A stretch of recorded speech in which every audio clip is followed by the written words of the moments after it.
Fala, investidores, sejam muito bem-vindos ao canal Plano e Ler Investidor. Sou Adriano Costa. Nesse vídeo nós vamos falar do relatório gerencial de abril de 2023 do fundo Risa Akin, é o RZAC, né, que eles costumam falar, é o RZAK11, fundo de crédito, então um fundo que anuncia seus proventos ali próximo ao 12º dia útil, então ainda não anunciou os proventos de maio. Esse relatório acabou de sair aí no início de junho, tá?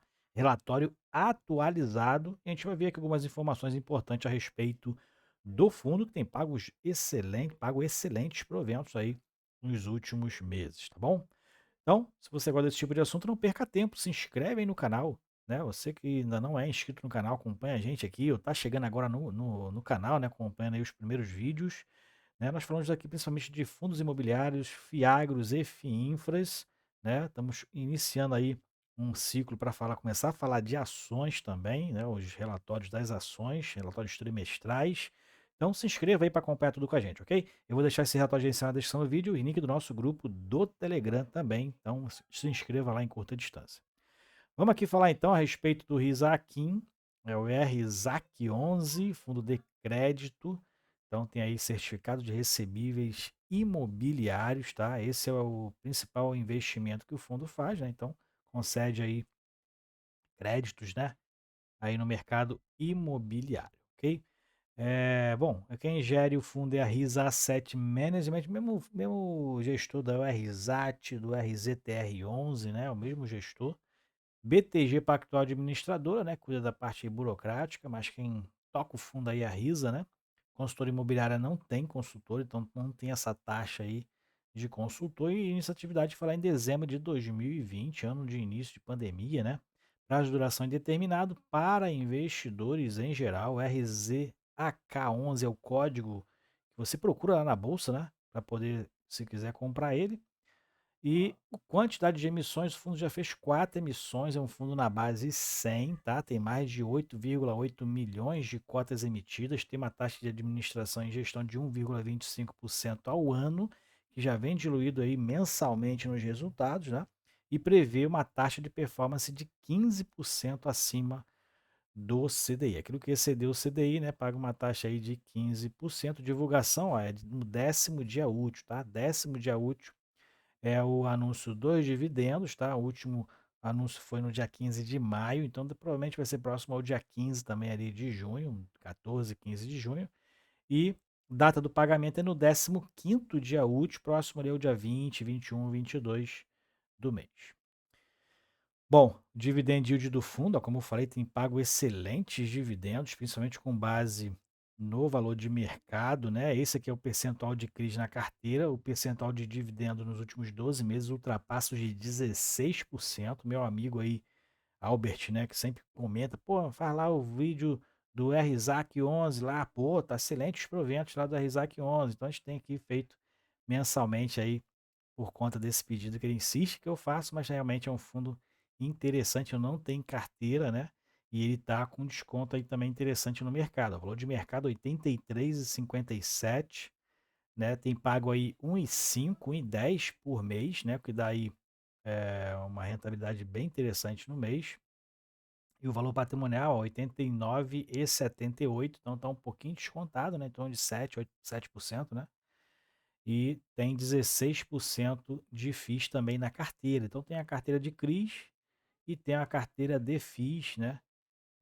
O principal realmente é o CRI, né? E tem uma alavancagem, o fundo tem uma alavancagem, aquela operação compromissada que que os fundos de CRI fazem, né?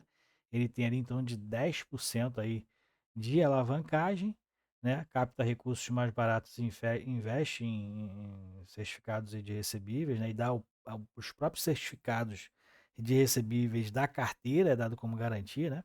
E o número de ativos, ó, são 43, tem mais de 53.500 investidores. Então, se você é investidor do RISAC 11, ó, deixa o seu like para a gente saber se o fundo, se você é investidor e o seu vídeo está atendendo às suas expectativas, ou se você também está estudando o fundo aí, deixa o seu like para a gente saber a temperatura desse vídeo aí, para a gente continuar todos os meses fazendo aqui o acompanhamento do que a gestão está fazendo.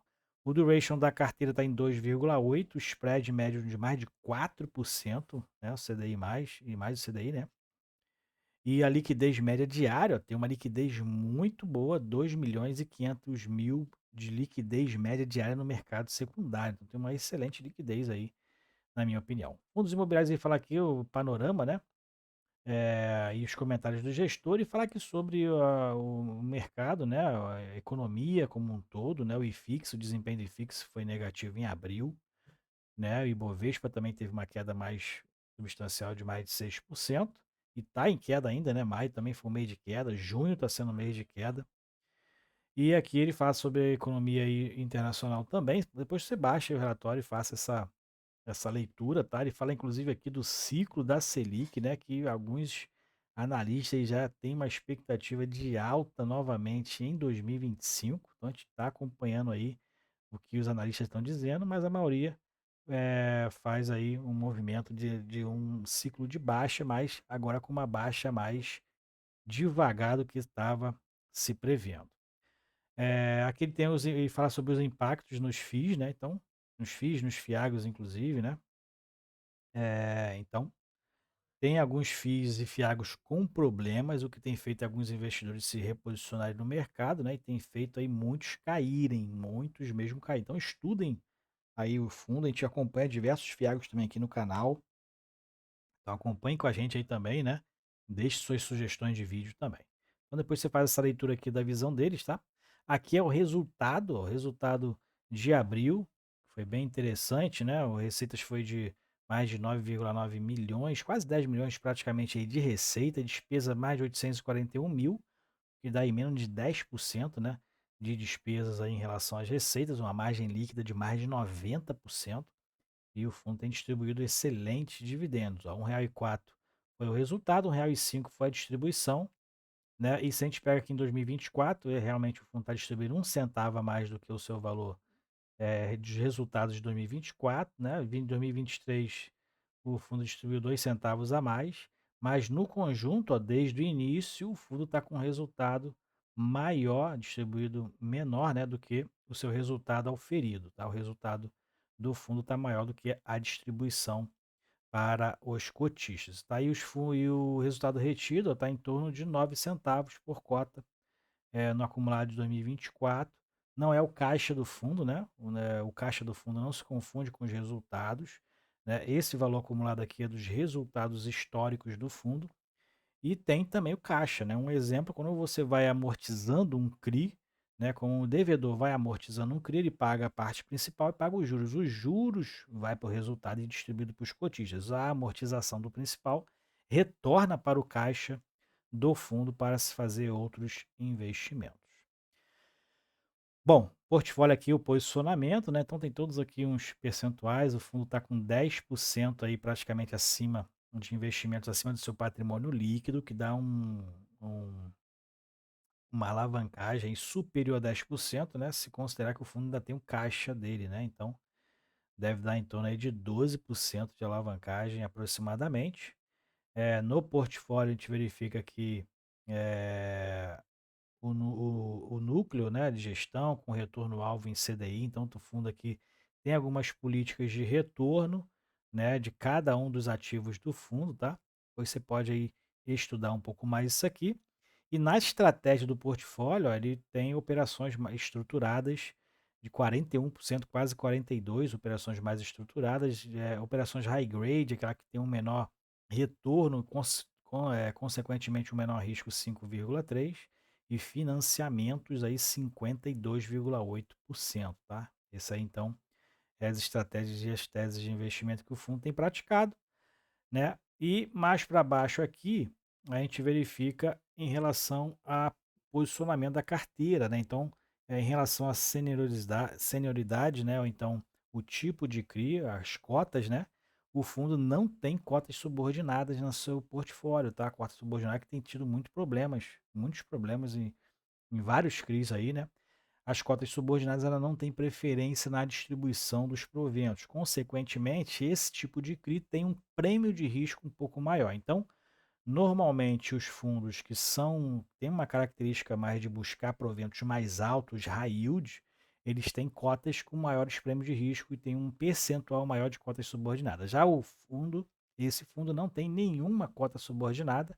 Essas são as tranches aí, a tranches única, sênior, e tem um pouquinho de mezanino que tem praticamente mesmas características do que a subordinada, mas aí não chega nem a 3% do seu portfólio, tá?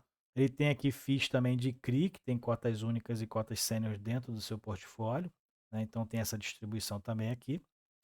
E por indexador, a gente verifica aqui embaixo, o fundo tem aí um percentual mais relevante pelo IPCA, mas também tem um equilíbrio entre os dois, porque ele tem 45, praticamente 45% no CDI e 53% em IPCA, que é então um pelo taxa de juros básica do país, outro pela inflação, e isso dá um equilíbrio na carteira. O fundo não sente tanto quanto quando tem aí inflações mais moderadas ou quando tem aí taxas de básicas de juros um pouco mais baixas, o fundo acaba tendo esse equilíbrio na carteira, o que dá aí também um equilíbrio nos seus resultados. Interessante isso aí, né? Aqui, dentro da indexação, a gente vê que o spread médio do CDI é de torno de 4,5%, então não é tão high yield assim, né? Não é high yield, mas também não é tão high grade assim os prêmios de risco, os spreads que tem na carteira, tá? E IPCA também, ó, acima de 10%, ele está quase um fundo high yield, de acordo com os spreads, mas não chega a ser um high yield, mas ele está quase lá, tá? Não chega, ele está mais longe de ser high grade do que e mais perto de ser high yield. E a gente vê isso pelos resultados do fundo, né? O fundo tem tido resultados aí excepcionais por conta disso. E a gente verifica aqui, ó, que o fundo tem distribuído aí R$ 1,05, né? Tem aí uma expectativa de distribuição entre R$ 1,00 e R$ 1,10 nos próximos 3 meses. Então, e o fundo já distribuiu, ó, 1,20, 1,12, 1,15, 1,16, 1,11, 1,05 é o menor rendimento aí nos últimos meses, tá? Então, o desempenho dos seus papéis estão aí bem interessantes, tá? Interessantes mesmo.